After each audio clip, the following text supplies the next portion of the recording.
ನಮಸ್ತೆ ವೀಕ್ಷಕರೇ, ಮನೆಮದ್ದು ಯೂಟ್ಯೂಬ್ ಚಾನಲ್ಗೆ ಎಲ್ಲರಿಗೂ ಸ್ವಾಗತ. ಇವತ್ತಿನ ವಿಡಿಯೋದಲ್ಲಿ ನಾನು ಜ್ವರಕ್ಕೆ ತುಂಬ ಒಳ್ಳೆಯ ಔಷಧಿಯಾದ ನೆಲನೆಲ್ಲಿಯ ಕಷಾಯ ಮಾಡೋದು ಹೇಗೆ ಅಂತ ಹೇಳ್ತೀನಿ. ಈ ವಿಡಿಯೋನ ಪೂರ್ತಿ ನೋಡಿ.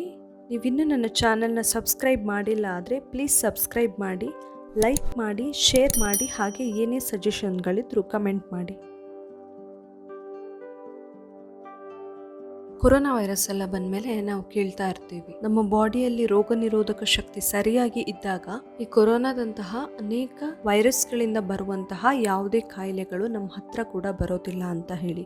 ನಮ್ಮ ಬಾಡಿಯಲ್ಲಿ ರೋಗ ನಿರೋಧಕ ಶಕ್ತಿ ಜಾಸ್ತಿ ಮಾಡಬೇಕಂದ್ರೆ ನಾವು ಮನೆಯಲ್ಲೇ ಆದಷ್ಟು ಹೆಲ್ದಿ ಫುಡ್ ತಿನ್ನಬೇಕು, ಹಾಗೆ ಏನಾದರೂ ಕಷಾಯ ಎಲ್ಲ ಮಾಡಿ ಕುಡಿತಾ ಇರಬೇಕು.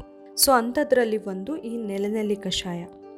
ಈ ಗಿಡ ನಾರ್ಮಲ್ ಆಗಿ ಮಳೆಗಾಲದಲ್ಲಿ ಬೆಳೆಯುತ್ತೆ, ತುಂಬ ತೇವಾಂಶ ಇರೋ ಪ್ಲೇಸಲ್ಲಿ ಬೆಳೆಯೋದು. ಹಾಗೆ ಇದು ನೋಡೋಕೆ ಸೇಮ್ ನೆಲ್ಲಿ ಮರದ ಎಲೆ ಹೇಗಿರುತ್ತೆ ಅದೇ ಥರ ಇರುತ್ತೆ ನೆಲನೆಲ್ಲಿ. ಅದೇ ರೀಸನಿಂದ ಇದಕ್ಕೆ ನೆಲನೆಲ್ಲಿ ಅಂತ ಹೇಳ್ತಾರೆ. ಭೂಮಿಯಾಮ್ಲ ಅಂತ ಕೂಡ ಹೇಳ್ತಾರೆ ಇದಕ್ಕೆ. ಈಗ ನಾವು ನೆಲನೆಲ್ಲಿ ಕಷಾಯನ ಹೇಗೆ ಮಾಡೋದು ಅಂತ ತಿಳ್ಕೊಳ್ಳೋಣ. ಇದಕ್ಕೆ ಬೇಕಾಗಿರುವಂತಹ ಸಾಮಗ್ರಿಗಳು: ಒಂದು 8ರಿಂದ 10 ತುಳಸಿ ಎಲೆ, ಒಂದು 1/4 ಇಂಚ್ ಆಗುವಷ್ಟು ಶುಂಠಿ, ಒಂದು ಸ್ವಲ್ಪ ಗರಿಕೆ, ಸ್ವಲ್ಪ ನೆಲನೆಲ್ಲಿ ಸೊಪ್ಪು. ನೀವು ಇಡೀ ಗಿಡನ ತೊಳೆದು ಕೂಡ ತಂದಿಟ್ಕೊಳ್ಬಹುದು. ಹಾಗೆ 10ರಿಂದ 15 ಕಾಳುಮೆಣಸು. ಇಲ್ಲಿ ನಾನು ಶುಂಠಿ, ಕಾಳುಮೆಣಸು, ತುಳಸಿ ಎಲ್ಲದೂ ಕೂಡ ಯೂಸ್ ಮಾಡಿರೋದ್ರಿಂದ ಇದು ಬರೀ ಜ್ವರಕ್ಕಷ್ಟೇ ಅಲ್ಲ, ಶೀತ, ಕೆಮ್ಮು, ಕಫ ಎಲ್ಲದಕ್ಕೂ ಕೂಡ ಉಪಯೋಗ ಆಗುತ್ತೆ. ಹಾಗೆ ಗರಿಕೆ ಕೂಡ ನಮ್ಮ ಅನೇಕ ಸಮಸ್ಯೆಗಳಿಗೆ ಔಷಧಿಯಾಗಿ ಉಪಯೋಗ ಮಾಡ್ತೀವಿ. ಹಾಗಾಗಿ ನಾನು ಗರಿಕೆಯನ್ನು ಕೂಡ ಆ್ಯಡ್ ಮಾಡಿದ್ದೀನಿ ಕಷಾಯಕ್ಕೆ. ತಗೊಂಡಿರುವಂತಹ ನೆಲನೆಲ್ಲಿ, ತುಳಸಿ, ಕಾಳುಮೆಣಸು, ಶುಂಠಿ, ಗರಿಕೆ ಎಲ್ಲವನ್ನ ಕೂಡ ಸ್ವಲ್ಪ ಜಜ್ಜಿ ಒಂದು ಪಾತ್ರೆಗೆ ಹಾಕಿ, ಹಾಗೆ ಅದಕ್ಕೆ ಒಂದು ಸ್ವಲ್ಪ ಅರಿಶಿನ, ಹಾಗೆ ಕಲ್ಲುಪ್ಪು ಇದ್ದರೆ ಕಲ್ಲುಪ್ಪು, ಇಲ್ಲಾದರೆ ನಾರ್ಮಲ್ ಉಪ್ಪು ಸ್ವಲ್ಪ ಹಾಕಿ ಟೇಸ್ಟ್ಗೆ. ಇಲ್ಲಿ ನಾನು 4 ಲೋಟ ಆಗುವಷ್ಟು ನೀರು ಹಾಕಿದ್ದೀನಿ. ಇದು ಸರಿಯಾಗಿ ಕುದ್ಮೇಲೆ ನಿಮಗೆ 3 ಲೋಟ ಆಗುವಷ್ಟು ಆಗುತ್ತೆ. ನೀವು ಒಂದೇ ಲೋಟ ಮಾಡ್ತಿರಾದ್ರೆ ಈ ಇಂಗ್ರೀಡಿಯೆಂಟ್ಸ್ನ ಪ್ರಮಾಣನ ಸ್ವಲ್ಪ ಕಡಿಮೆ ಮಾಡ್ಕೊಳ್ಳಿ. ಇದೆಲ್ಲ ಹಾಕಿದ ಮೇಲೆ ಅದು ಸರಿಯಾಗಿ ಕುದಿಬೇಕು. ಕಷಾಯ ಸರಿಯಾಗಿ ಕುದ್ದಾಗ ಮಾತ್ರ ಈ ಹಾಕಿರುವಂಥ ಇಂಗ್ರೀಡಿಯೆಂಟ್ಸ್ ಎಲ್ಲ ಏನಿದೆ ಅದರ ಸತ್ವನ ಸರಿ ಬಿಟ್ಕೊಳ್ಳೋಕ್ಕಾಗೋದು.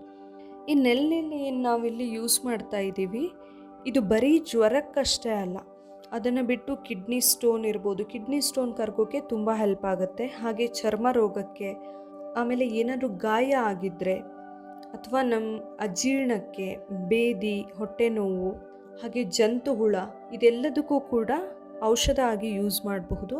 ಹಾಗೆ ಜಾಂಡೀಸ್ಗೆ ಕೂಡ ಇದು ಒಂದು ಬೆಸ್ಟ್ ಮೆಡಿಸಿನ್. ಅದನ್ನು ಈ ಥರ ಕಷಾಯ ಅಲ್ಲ, ಸ್ವಲ್ಪ ಬೇರೆ ಬೇರೆ ಥರದಲ್ಲಿ ಯೂಸ್ ಮಾಡ್ತೀವಿ ನೆಲನೆಲ್ಲಿನ. ಅದನ್ನೆಲ್ಲ ನಾನು ನನ್ನ ಮುಂದಿನ ವಿಡಿಯೋಗಳಲ್ಲಿ ಹೇಳ್ತೀನಿ ನಿಮಗೆ.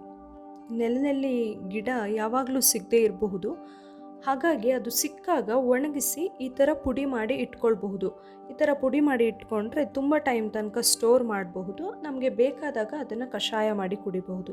ನೆಲನೆಲ್ಲಿ ಪೌಡರ್ನ ಯೂಸ್ ಮಾಡಿ ಕಷಾಯ ಮಾಡೋದನ್ನು ನಾನು ಮುಂದಿನ ದಿನಗಳಲ್ಲಿ ಹೇಳ್ತೀನಿ. ನೋಡಿದ್ರಲ್ಲ, ಮನೆಯಲ್ಲೇ ಸಿಂಪಲ್ ಆಗಿ ಸಿಗುವಂತಹ ಎಷ್ಟೋ ಗಿಡಗಳು, ಎಲೆಗಳು ಎಲ್ಲ ನಮ್ಮ ಆರೋಗ್ಯಕ್ಕೆ ಎಷ್ಟು ಉಪಯೋಗ ಆಗುತ್ತೆ ಅಂತ ಹೇಳಿ. ಈ ವಿಡಿಯೋ ನಿಮಗೆ ಇಷ್ಟ ಆಗಿದ್ದರೆ ಪ್ಲೀಸ್ ನನ್ನ ಚಾನಲ್ನ ಸಬ್ಸ್ಕ್ರೈಬ್ ಮಾಡಿ, ಲೈಕ್ ಮಾಡಿ, ಶೇರ್ ಮಾಡಿ, ಹಾಗೆ ಇದೇ ತರಹದ ವಿಡಿಯೋಗಳ ನೋಟಿಫಿಕೇಷನ್ಗಾಗಿ ಬೆಲ್ ಐಕಾನ್ನ ಕ್ಲಿಕ್ ಮಾಡಿ. Thank you.